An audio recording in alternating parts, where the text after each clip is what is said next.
Back on the Friday Revue. Yeah, let's have that hovering underneath.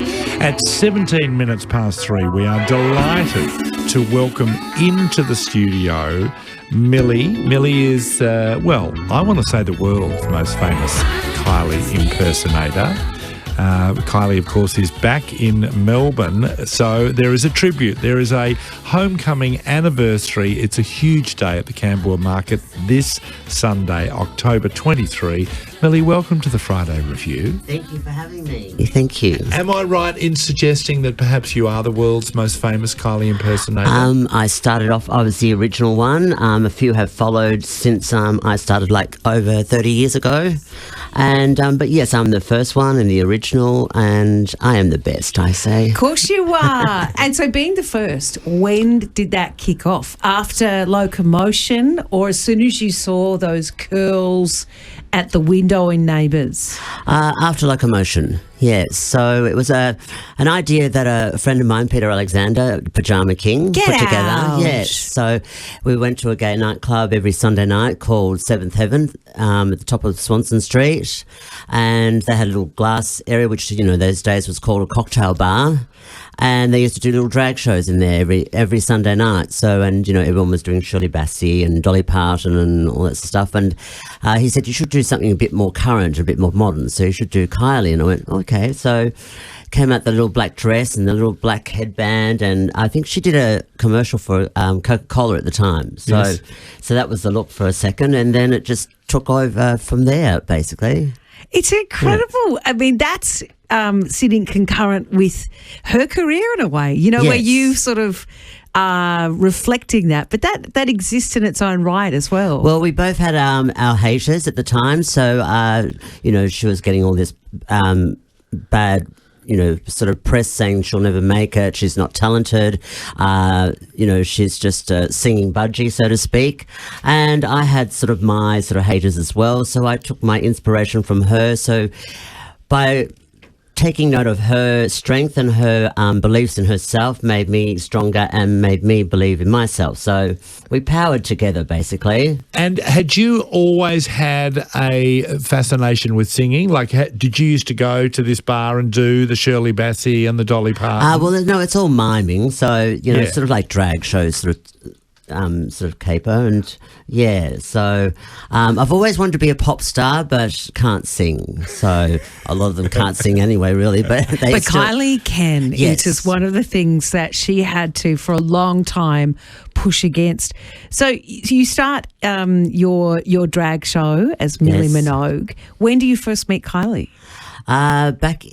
She just moved to London and she came back for a little visit, and it was at a gay nightclub on Commercial Road called Three Faces. Yes. So there was a drag show on at the time, and she was right of stage and I was left of stage. So we had people in between us, and the compere of the show said, we've got a special guest in the room tonight, and they said, Kylie Minogue. So she got up, and then she called me up, and then after the show there was a massive stampede. I grabbed her hand and we dragged each other back to the dressing room backstage, and so that was the first time. And did you know that she was going to be there that night? No, I didn't know. No one knew. It was a very surprised, appearance. Maybe that's a thing with Kylie. She likes to confound, because we had a day on this show maybe 2 years ago now. It was a year and something ago. Was it? Okay, yeah. It was 2021, and we were celebrating Kylie's birthday, and we were using that as the impetus for people to call in. Tell us about your Kylie stories. Have you spotted her? Have you had lunch with her? Well, guess who calls in? Kylie herself. Yes. And I just got a sense that there was something very playful, there was something very open-hearted about the way she called in. Yep. She referred to Jacinta in ways that will never be unforgotten. I'll tell you later. Okay. Tell you later. But do you get a sense of that she is this open-hearted performer who quite likes the idea of surprising people? Oh yes, she's a trickster basically. Yeah, she loves the surprise, and I think it's a good thing. There's fans overseas that all of a sudden she just appears at their birthday or something like that. Wow. Yeah, you know what I mean? Or Have you maintained a friendship with her since that first time you scurried away into the dressing room? Yeah, well, I've just done a movie with Danny actually called Seriously Red. So with Danny, and sort of she knows about Sunday, and she's very chuffed about Sunday and all that stuff. So we don't speak on the phone or anything, but she's aware. So she's very appreciated and of me, and so yes, it's good. Now, Camberwell Market is a spiritual home for me. I mean that very sincerely. It's a beautiful thing to do on a Sunday morning. What is Kylie Appreciation Day at Camberwell Market all about?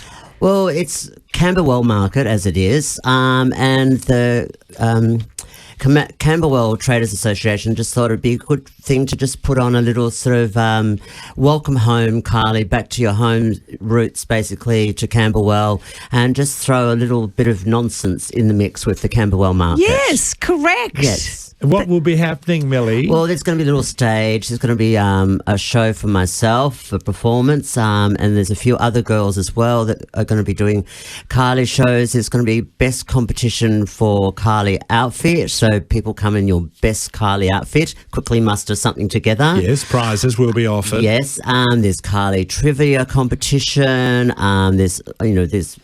There's prizes being given away for all sorts of things. It goes from 8 a.m. till 12 noon. And hopefully the weather sort of stays clear, because we really do want to do this. Yes. We don't want to be doing it in the rain. No, we don't. No. We don't. We've had such beautiful weather the last 2 days. It needs to hold off. Well, it's Millie Minogue, one of the great... Do you call yourself a Kylie impersonator, or are you a drag performer? I'm Millie, so, and I just do it as a bit of fun, you know what I mean? Yeah. I don't travel the world and all that sort of stuff, and I don't get myself sort of completely cosmetically enhanced to look like her. I'm not like one of those serious Cher impersonators or anything like that, you know what I mean? Like, I just do it as fun, basically. And if you're not doing Kylie, what sort of performances do you do, Millie? Well, I used to be in Carlotta and Her Beautiful Boys, which was like a tits and feathers show, Vegas show that went around Australia for like 4 years back in the 90s. And now I just basically do, Kylie and just basically showgirl stuff. Yeah. Yes. Yeah. It's so nice to have you in the studio. Thank you. And to know that there will be a Kylie Minogue Festiva happening at the Camberwell Market. We've got David joining us in Wonthaggi. Hi, David. Hi, I got heaps of memories of the Camberwell Market. We used to fill up many shopping trolley carts of books coming from Wonthaggi, so we'd leave at 5 a.m. to get there early before all the other punters were there. You'd have your torches. Yes. There was a row of people waiting with their banana lounges up the street to try and get a stall for the next week. Oh, back in those days before you could pre-book. Yes, there was a page on a gum tree where you could put your name in case somebody cancelled, and they'd cross off each name and then the people who didn't make it would rush off to the Wanturna Market or Laverton or somewhere. Do you still go, David? Have you popped in recently? Yes, I have, and it's changed a lot. There's a lot of people not there. The Elvis who used to... I have seen him around, though, recently, David. He doesn't do Elvis necessarily anymore, but he's still around. I think he'd be in his 40s now. He was I reckon probably a in little his bit more. teens when I first saw him with his big ghetto blaster screaming out Elvis, and there was also Millie, do you remember a Elvis? gentleman. Yes, I do remember Elvis, and this is what Kylie Appreciation Day is about too. Is to get people back to the Camberwell Market, because it is an institution and it's been incredible over the years, and so. That's why the Traders Association have got on board with this and said, this is a good way of doing two things at once: appreciating Kylie, welcoming them at home, and basically dialing up the creativity of the space. Yes, and getting people back to the market, because while they're there looking at me and wondering what's going on, they can stroll through the markets and basically reboot it again. Of Love course. it. David, thank you. Thanks, David. Yes. Wonderful. Wonderful to have you join us, Millie. Thank you. Looking forward to what you might have in store for all of us at the Camberwell Market on Sunday. Final question, top Kylie song? It's very hard to choose. That's not a song. Not familiar with that one. It's very hard to choose. Very hard. There's so many good ones. I tell you what, the man on your left will have a favourite Kylie Minogue song. Yes. Oh, God.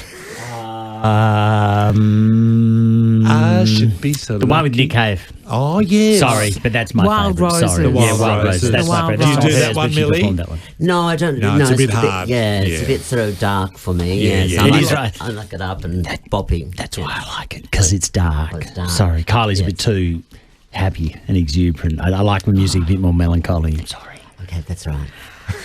But Camberwell Market, you did a Close Encounters with Camberwell Market not so long ago. Unofficial history, yes. Yeah, I yes. mean, I used unofficial to flog stuff at Camberwell Market all the time. Did you? Yeah. I have told the story. People paid me to shut up at Camberwell Market, because you know the bit at the end of your store, you're just trying to get rid of stuff. Yes. And I have a very loud voice. And as a young teenager, I was just sort of shouting and screaming to get rid of stuff. And a woman actually came up and said, "I'll just give you money if you'll just shut up. Just don't say anything." So I took the money and I shut That's up. sort of like, was that a shut up booth, like a kissing booth? No, but it was a great very idea. embarrassing. It taught me my place in public spaces as well. And do you remember Jim Cairns used to be there? I didn't know that. That's not Yes. someone I was aware of in the Okay. 80s. But yes, he has a Yes. long storied association with it. Yep. Rafi, what's on the show today? Went to Confest a lot as well. Jim Cairns So started did- Confest. Did you go to Confest? Someone actually just sent me the mud photo of me from Confest I a went while to ago. Confest. Yeah, We well, would've there you been go. at We might Confest have at the same Hey, time. maybe that we were there at the same time. How awkward.com Chai is tent. that? The chai tent. What about the maybe. drumming circles? Oh no, I wouldn't have Fire been there. twirling. I was into fire that. twirling. Yep, definitely. Yeah, I was there. Far out. Yeah, I was there. Made my own fire twirling sticks. Oh yeah. Dipped them in a Did bit you? of petrol. Yeah, or Caro. Bit Caro, safer than Caro, petrol, sorry, bit yeah. safer. Yeah. How yeah. incredible. Stinky, Did dangerous. you swallow the Did you swallow No, the sticks? no. That was it only never like that one or adventurous. two in the whole of Confest. That's- Endeavoured no. that. That always struck me as a little bit dangerous. Yeah, I think swallowing so too. the And the flammable. breath. Imagine dating that person. No, It's like, that- you know. you've been swallowing kerosene. sticks come over again, here, haven't you? honey. Yeah. Yeah, totally. No. Don't light a cigarette. Rafi, what's on the show? What? It wasn't enough yesterday. I gave you Neil Finn. I gave you the drive, drove the Mars rover. I gave you the premiere. Yeah. I mean, it was It a was lot. good. It was busy. How do you follow that? But you got to We're bring going to another be one talking today. about shame shorts. Tell us about shame shorts. Do you know what shame shorts are? No. I feel like they're Yes. above the thigh. Like short shorts. No, close. No. So when blokes wear yoga pants / compression tights Which is you. / bicycle shorts, Yes. do they need to wear a pair of shorts on top? Because it is clear that men feel like they need to. Like, how often do you see the bloke running in just the compression tights? They wear the shame shorts because there's a little bit of shame there. So that's our contemporary conundrum. Are With Adam you free Rosenbach's. without the shame short? Am I free? What do you mean? Like, do you wear the tight without the shame short? I'm not a compression tight wearer. No. So it's not something I can. So I feel free interesting. to adjudicate on. But shame shorts. Like, is there anything else to talk about? No. I don't think there is. No, That's the only way to frankly, follow no. it. Trust 45 yesterday. days. Who cares, man? Shame shorts. Yeah. Raf Epstein bringing you the questions of the day.